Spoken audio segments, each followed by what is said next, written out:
好啦，咁啊各位，而家你睇緊咧就係 Good Class 嘅對談咯。咁啊，我諗住新整啦嘅一個同一啲我邀請嘅嘉賓嚇，尤其是係比較貼近學術界領域嘅朋友咧，就上嚟做一個對談。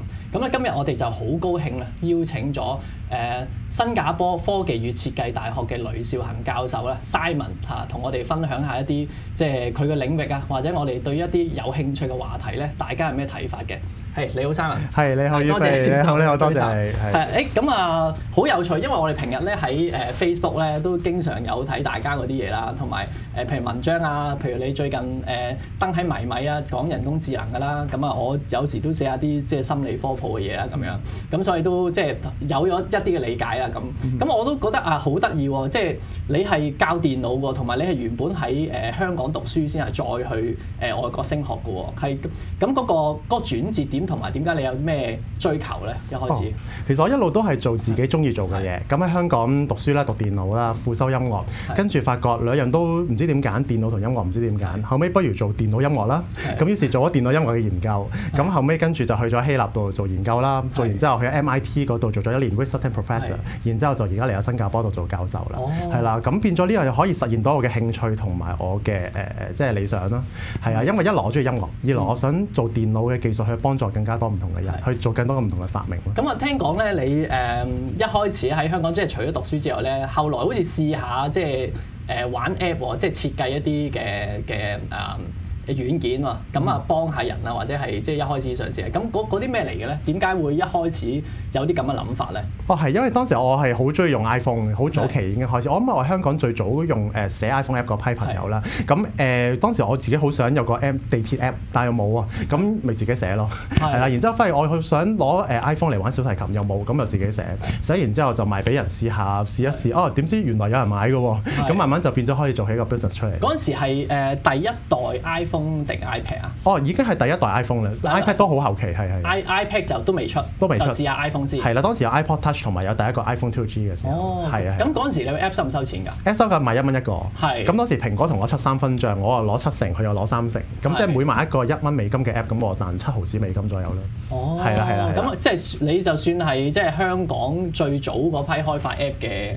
即係鼻祖喎，冇錯，但係我就中途走咗啦。但係當時同我一齊開發嗰班都已經而家全部做晒大公司，香港做晒好成功嘅一啲 app developer 啦，已經係。咁點解你又唔玩開公司嗰條路咧？即係有咩第二啲諗法咧？可能我係一個好曳嘅人咧，成日都想 think out of the box。做完一樣嘢之後，試過幾好玩喎，咁啊繼續做咗種唔同嘅嘢。咁當然啦，做教授係我人生最重要、最大嘅一個夢想。咁我覺得都試過啦，咁不如都係翻去自己個 main track 嗰度繼續做翻 professor 啦，係啦，咁所以跟住就同埋我做 professor 我都依然喺學校度搞 app lab 啊，搞啲app 嘅一啲 workshop 啊之類嘅嘢，同埋可以教大家寫手機程式之類咯，都有可以做到嘅。咁你而家係咪除咗即係教書都仲繼續有整其他唔同嘅 app 㗎？有嘅，不過都係研究型嘅多啲，例如去幫一啲醫院啊，幫一啲運動學校啊，去做啲 app。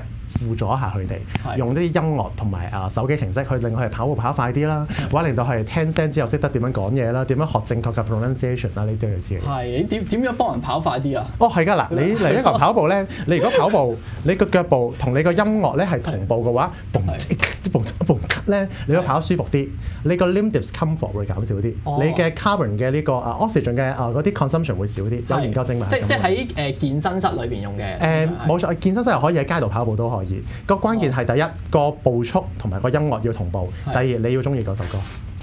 係啦。咁我哋而家做一個小嘅研究，希望做到呢樣嘢。即係佢當好似聽音樂，但係其實係一個跑步節奏嚟嘅。冇錯。咁樣。咁你頭先又話嗰個pronunciation 咧，即係嗰方面咧，點樣發音又好？即係我哋可能香港一聽下。關咩事咧？咁樣咁你點樣做嗰個咩嚟嘅咧？係咁嘅，因為我哋咧平時靠聽聲音去到學聲音噶嘛。但係有啲聾人可能係你唔識嘅，佢哋從來未聽過聲音，但係佢哋把口係識講嘢噶嘛。佢哋可能講唔知點講得speak naturally，例如可能係話 I'm not happy today，咁就唔啱嘅。咁我可能用一個 app 話俾佢知應該講 I am very happy today 咁樣，抑揚頓挫。咁我可能話俾佢知邊個咁高，邊個咁低，又或者用啲咧比較學術啲嘅方法，一啲叫 spectrum 啊、方文之類嘅嘢咧，用顏色、用形狀。話俾佢知，你個 R 應該係讀就唔係 A 咁樣樣咯。係啦，各種嘅方法令佢可以講得自然一啲，學到點樣去講嘢咯。即係佢就睇住有啲發音有啲 pattern 嘅。係啦。咁佢就知道盡量模仿，佢個 app 就顯示有幾多層次。冇錯。咁樣。咁但係你原先整呢個 app 係咪目的就係針對嗰啲聾嘅咧？一開始就已經咁諗。唔係嘅，當初我諗住自己玩嘅，當初我就寫咗個 app， 好無聊，用咗6日寫嘅，其實寫咗6日。咁我寫一個 app 咧，就係叫人扮聲咯，可能叫人聽下一把聲，然之後望住個畫面睇下幾大聲，學佢，然之後就係咁，跟住賣2蚊美金。係啊，咁2012買咗幾個啊？最後買咗4萬個。4萬個。係啊，2012年CNN 都有訪問到呢樣嘢。哦，就本來係好多細路仔玩嘅啫，或者即係扮鬼或者咩都好咁樣。咁但係奇怪嗱，因為我自己喺香港長大啦，咁佢哋覺得個趣味喺邊？因為如果你喺香港細路仔，咁好扮啫咁樣，係咯，咁。外國嘅細路仔即係點樣可以幾萬個喎？因為係咯，外國細路仔中意比較，唔中意 compete 咋。例如有一個英國郵差寫咗個 app 好好笑嘅，攞個 app 撳一下就1，撳兩下就2，撳。咁啲學生就中意上堂嘅時候唔聽書喺度鬥撳咯，邊個撳得最多就邊個贏咁樣。咁於是呢個農夫賺咗100萬，因為寫咗個 app 咧就係計你撳咗幾多下㗎咋。即係外國學生咧係中意一啲好有趣而未必有用嘅嘢咯。咁所以我當時寫呢個可以俾佢計分嘅，將啲成績 upload 上網嘅，俾佢哋比較一下。即係咩嘢佢都試下玩下。係啦。可能外國啲細路仔咧就唔同嘢佢都發現咗個趣味，冇錯，係啦，好多時間去探索諸如此類，就唔係即係香港嗰啲就俾係咁做功課，跟住安排晒啲課外活動啊嗰啲俾你，咁佢哋可能好多自由時間啊，跟住就即係呢啲 app 咧就係玩得比較多嘅。冇錯，哇咁都咁哇真係中晒即係科技發明嗰啲或者係呢啲 app 嗰啲意義喎，因為原本諗住咧就唔係做嗰樣嘢嘅，但係只要即係。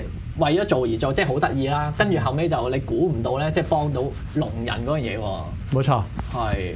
所以你攞住新事物，可能俾一個外國人睇咧，佢攞到佢話哦 that's funny。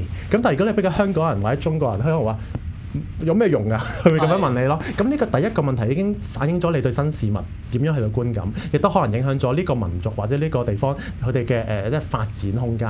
佢對於科技嘅發展空間有幾多？就有第一個諗法要轉一轉咯。你見到一樣嘢，首先覺得好有趣先，你好有興趣，好有 passion， 可能有一日突然之間好有用。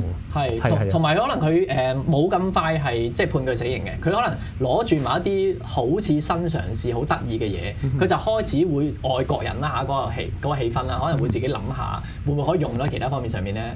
咁但係喺香港咧，佢覺得第一時間諗到同錢冇關、賺唔到錢嘅，或者係佢自己個人唔覺得有趣，係啦，跟住佢就即係或者係如果佢係老細就唔投資啦，或者係佢其他同行嗰啲佢就唔會去再問下人，或者係自己去睇下咩發展空間啦。哦，咁都幾悲哀喎！即係如果我就係因為我就係聽你講呢啲咁嘅嘢咧，就會覺得。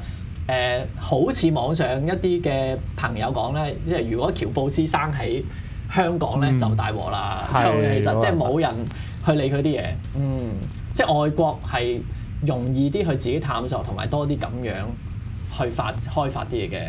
即係創意產業咁樣。冇錯。不過呢個思想都可能因為通過網上而家咁多 social media 咧，已經不分國界，好多人都開始有呢一種比較創意嘅思想咯，都慢慢影響緊，已經個國界開始模糊起嚟。香港好多成日識好多外國朋友嘅，或者見好多喺外國讀書嘅，都開始有呢種諗法。見到一件事覺得有趣先，做咗佢先，你唔知幾時會有用㗎。係啊。咁另外咧就係講翻起咧，即係嗰排咪蕭生即係帶起呢個人工智能嘅。咁我最近又寫翻少少總結啊咁啦。咁你有啲睇法啦。你對人工智能會唔會都即係而家請我哋上嚟啊？要有啲補充啊，或者係對於蕭生嘅講法有冇啲體會啊，或者係唔同嘅見解咧？係，我喺迷米嗰度都寫到篇文章，大家講呢件事咧。咁其實我覺得兩邊都啱，只係咧大家可能對個時間軸啊有啲差別，覺得例如蕭生講嘅係啱嘅，但係我會覺得可能需要一啲時間先會發生。即係佢可能講到係差唔多20年就搞掂啦咁樣。呢個位咧，我覺得佢係好受 Ray Kurzweil 影響嘅，因為我睇翻啲資料咧，原來佢有第2型嘅糖尿病啊。咁變咗我估啦嚇，即係我有時睇估心理嗰個反應啦。我有時覺得會唔會係佢阿 Ray 佢自己好想科技進步而醫到自己嗰個病，佢就成日即係尤其是佢自己發明家啦，咁佢就加咗好多主觀願望，就覺得啲嘢係爆得好快好急促，可能係即係由於佢認為係估唔到嘅，即係去到一啲拐點就突然間指數性上升，咁佢就認為好多嘢即係10幾年就已經做到，即係我就會咁估咯。咁如果喺你你好似係教過人工智能添喎，咁喺你嘅立場，你有冇自己預測過啊？還是你自己點樣去睇法咧？嗰個進程？冇錯，頭先你話啦，韋先生講個拐點個奇點啦 ，singularity 嗰個位係一定會存在。你過咗嗰點之後咧，個科技就會急速發展㗎啦，即係去得好快㗎啦。但係我哋即係我喺 MIT 度教人工智能，咁喺 C-Cell 實驗室度教過1年，咁就教博士班嘅。當時我當然係教啲好 technical 嘅嘢啦，但係同同學都討論過呢個問題，就係人工智能會唔會消滅人類咧？咁我哋其實覺得呢件事係應該唔會發生嘅，因為應該話呢件事發唔發生之前已經有其他啲事發生。咁例如可能即係人工智能全面人工智能出現之前咧，咁已經有一啲人工智能嘅 embedded system 去幫助人類，令到人類更加叻。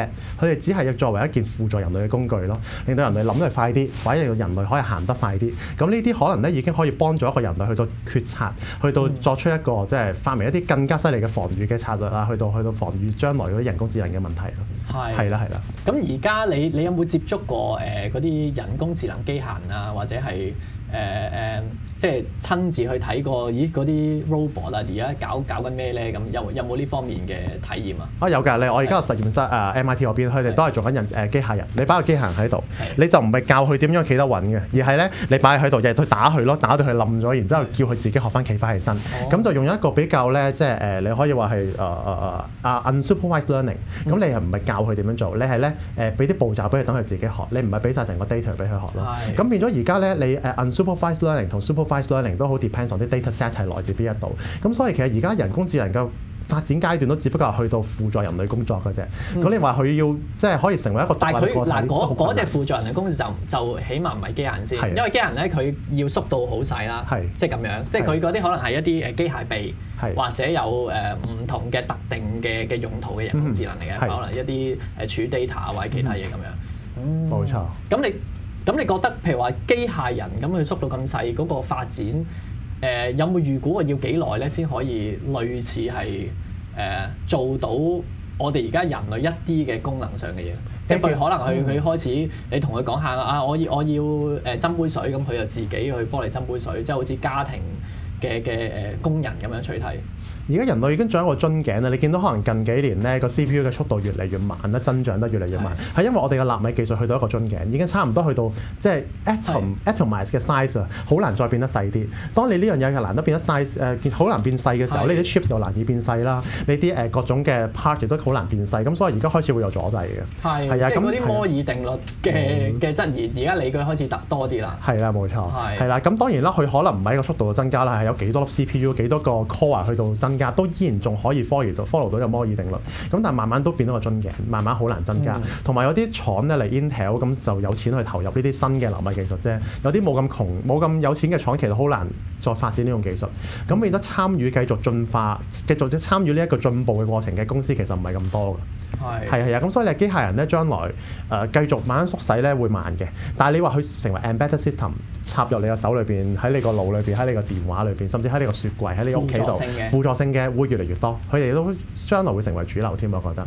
係啊，我2011年寫過篇文章就話 iPad 啦，然之後佢慢慢變得越嚟越細 ，iPhone 變得越嚟越細。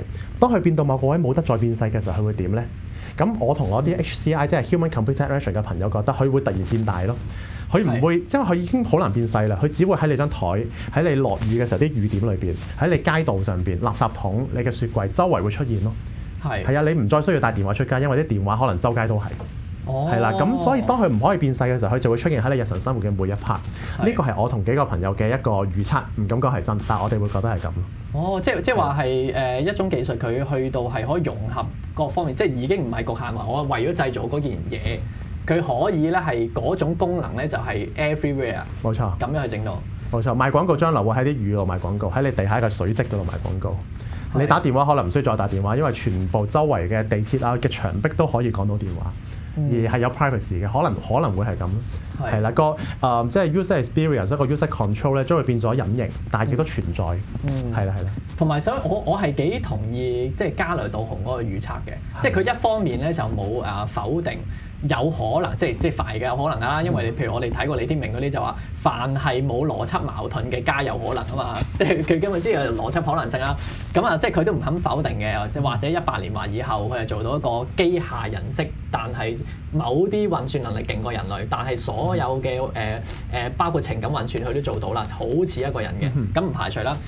咁另一方面咧，佢都係類似覺得係，譬如你頭先講嘅做咗先嘅，係所有特定範疇嘅人工智能嘅科技咧，就融入咗喺即係我哋每個地方啊，甚至我哋嘅身體裏邊。咁我記得佢仲有一個嘅推測咧，就話佢其實就算佢認為覺得最後人工智能去到超級無敵成熟，係有自己嘅運算意志嘅時候咧，佢仍然覺得係唔可以同人個比較。佢唔係話高低唔可以比較，係可能一個係西瓜。一個係條魚又好，或者豬肉又好，即係總之係兩樣嘢嚟嘅。佢認為我哋嘅基礎就係佢講得冇咁清楚，但我撈咗其他知識嘅，我理解佢啊。即係我哋人類基礎係演化咗成幾億年㗎嘛。因為點解講幾億年咧？就係嗰啲神經元嘅刺激反應咧，就大概5億年開始嘅。咁啊，慢慢先有啲有機生物啊，先開始越嚟越複雜嘅咁樣。咁所以咧就變咗我哋成個演化過程嗰個基礎咧。呢啲咁嘅生物細胞嗰個演化基礎咧，就同我哋而家搞嗰壇嘢出嚟咧，即係機械模式啊，要通電咧，係兩個基礎。咁所以佢就覺得最後會有啲特徵咧係似人。咩叫特徵？譬如話可能我啲計數能力啊，計物理學公式嘅嗰啲能力啊，處理一啲邏輯系統數理化數據嘅方式咧，係會勁過人類超多咁樣。咁但係咧，由於我哋嘅演化基礎唔同咧，佢可能我哋始終係掌握社會嘅網絡，掌握人嘅情感反應，去大概直覺最快去判斷到周圍一啲事物發生嘅嗰種 sense 咧，咁可能最後你無論點勁都好咧，佢都係勁過人嘅，即係佢有咁樣嘅睇法咯。你同唔同意啊？講得啱，尤其是我都做藝術做音樂嘅。我舉個例子，如果有個機械人作啲歌出嚟啦，人類永遠都可以話我唔中意㗎，因為你係機械人作嘅。咁機械人點 follow 咧？係個規則我哋。第二個定義係啊，係即係兩個本質嘅唔同。係冇錯，本質唔同嘅事。